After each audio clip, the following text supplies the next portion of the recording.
What's up, everybody? It's your girl, Lady Pelvic of Pelvic Gaming, talking about Ys VIII, Lacramosa of Dana. Originally on the Vita, then PlayStation 4, gang, and then later in 2018, the Nintendo Switch.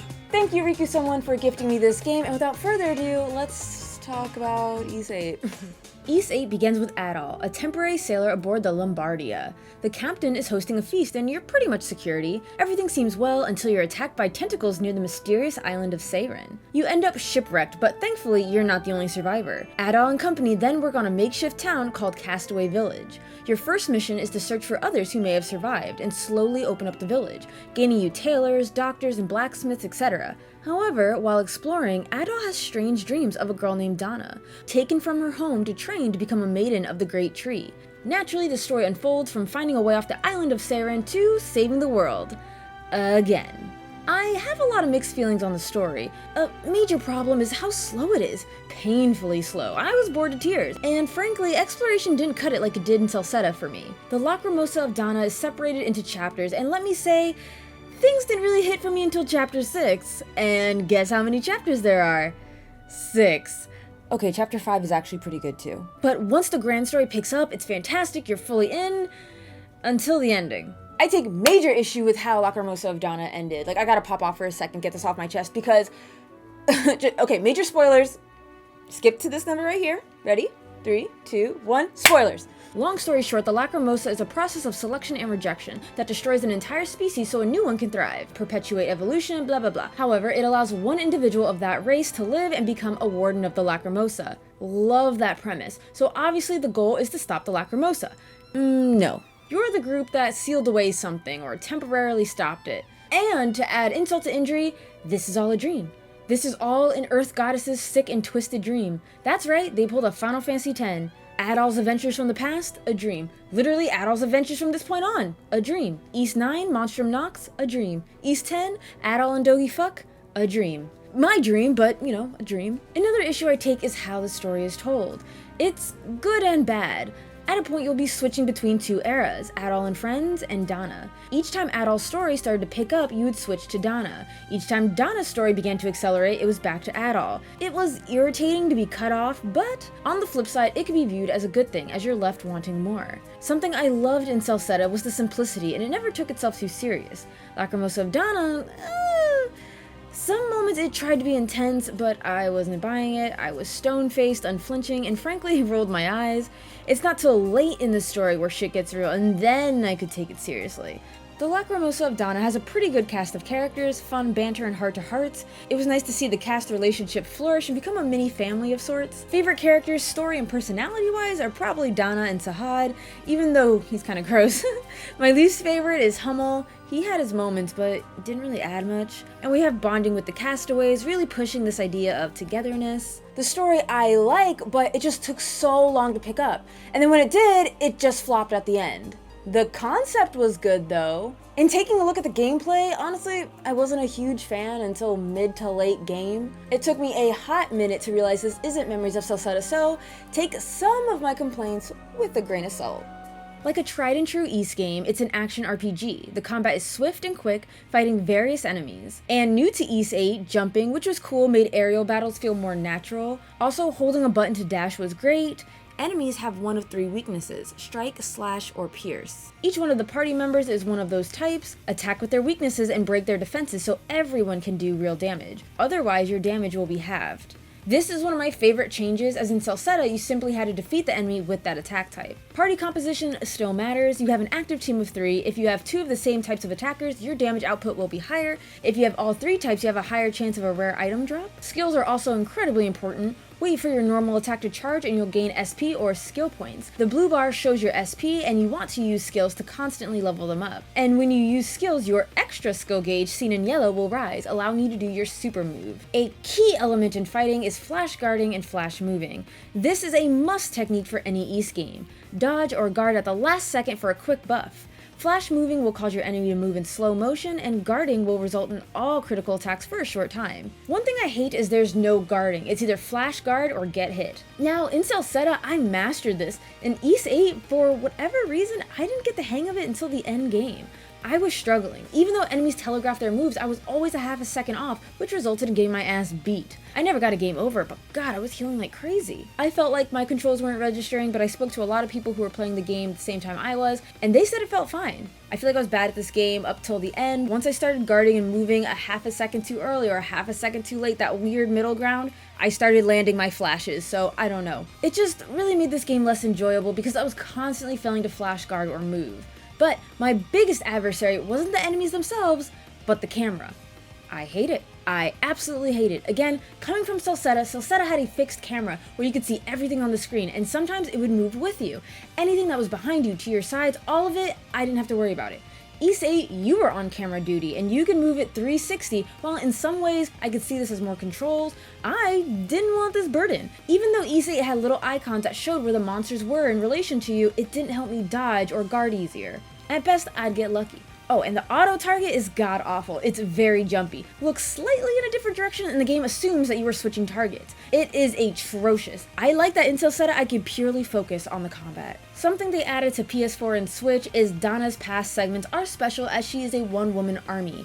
She gets aid from spirits that can change her form to better suit the situation, whether it be destroying large blocks or revealing the unseen. There were some very cool and baffling puzzles utilizing these. And one last thing I'm going to add here, there is a post-game dungeon which I do not recommend at all. It has no story bearing whatsoever. It's simply if you want a challenge. They just stuffed a room with several difficult regular monsters and it's just that. You're just dodging and guarding for your life while of course fighting the camera. The boss in that dungeon is absolutely the hardest in the game and is not worth, in my opinion, the prize that you get. For some people it is, if you're that kind of person, not going to spoil the prize, but you know, whatever. Outside of combat, holy shit, there is a lot to do. I don't even know where to begin.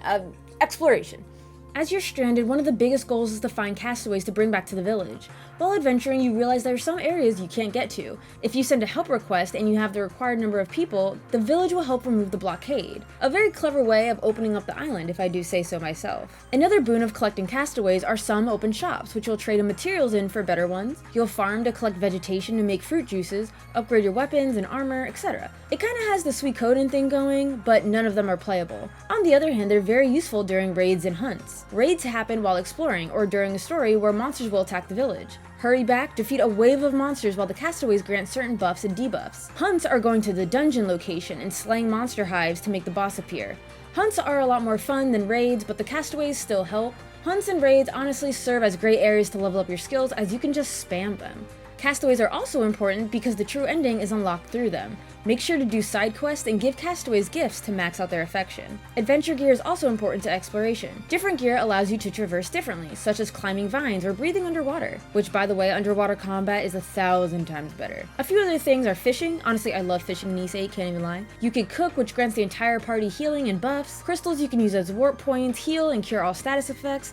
Later, you're able to warp to unique locations, which I'm so glad they added, but I don't know, maybe Xenoblade spoiled me, but I hate that you don't gain experience upon discovery. There's night exploration where different enemies, fishing spots, and materials reveal themselves. On one hand, I love that the game marries gameplay and story. You're stranded on an island. Instead of money, you gather materials to craft better weapons, accessories, medicine, etc. You find castaways, defend against island threats, you're fishing for food. But on the other hand, it felt so bloated. Especially in the beginning, I felt like it was a major slog. Collect all these castaways so I can have the basic service of medicine. Make sure to gift castaways, max out their affection, get a cutscene. And I get that this was to breathe a breath of life into the NPCs. They had a story, goals, aspirations, but I didn't need it. I just want to explore, my dude.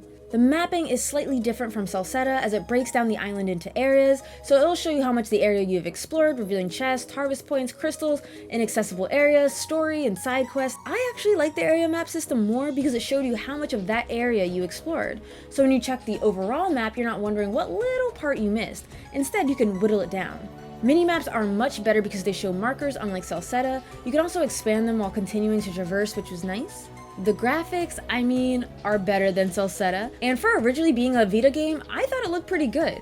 Absolutely rocking the Tales of PS3 look, attacks look good, enemies look powerful, characters do have those puppet looking animations, a little stiff when in cutscenes, but nothing unusual. I do think the art and animation looks great, just the opening alone actually got me hype. And our final portion, the music. Ys is known for bringing it, and Ys VIII absolutely did. We hear the classic rock and roll, crazy violin work, upbeat, excitable music. Very diverse sounding, different battle themes. Again, the field themes are where it's at in Ys games. They put a lot of energy into that, it seems. And when exploring areas at night, the music changes. Now, I gotta say, I still prefer Celceta's soundtrack more, but I think the forest theme gets me every time. As more dinosaurs reveal themselves, you're getting closer and closer to an ancient civilization. Adol enters a very dense jungle, and it sounds mysterious, kind of low-key, but then it breaks out into this ballroom-sounding track, and it's just so beautiful how it hits. Then it goes back to being low-key, and I absolutely love it. I think slow and calming soundtracks stand out to me more in Ys games because the music is mostly high energy. Please enjoy a slow and deep breath.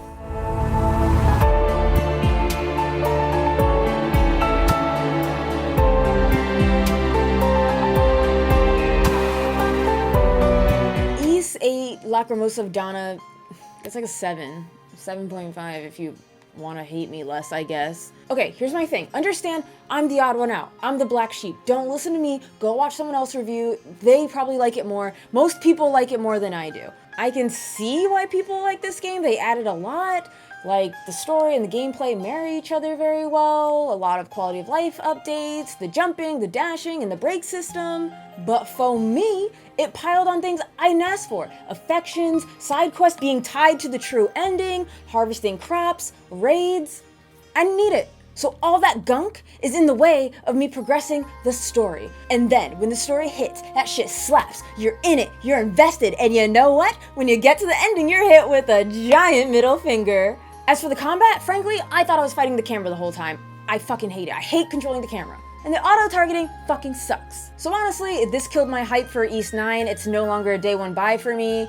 I'll probably play it sometime in the future, but I'm not really looking forward to it. I will say if Ys IX bombs to me, I'm done with the Ys series. Although I am gonna play Origins, so look out for that. So I'm gonna leave with asking, what is your first Ys game? Mine is Memories of Celceta, and I do wonder if me playing Celceta first skewered my likeness for Ys VIII. Or I wonder if I played Ys VIII first and then Celceta, would my opinion have been reversed?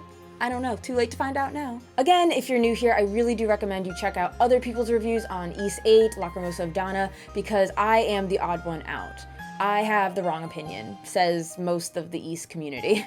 All said, I wouldn't say Ys VIII is as bad as Final Fantasy VIII or as great as Dragon Quest VIII, but if there's anything I want you to take away from this review, it's to play Ys Memories of Celceta.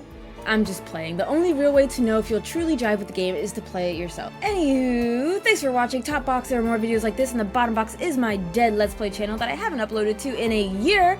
And of course, consider joining the Patreon, get into the Discord, early access, and prints. So until next time, mwah!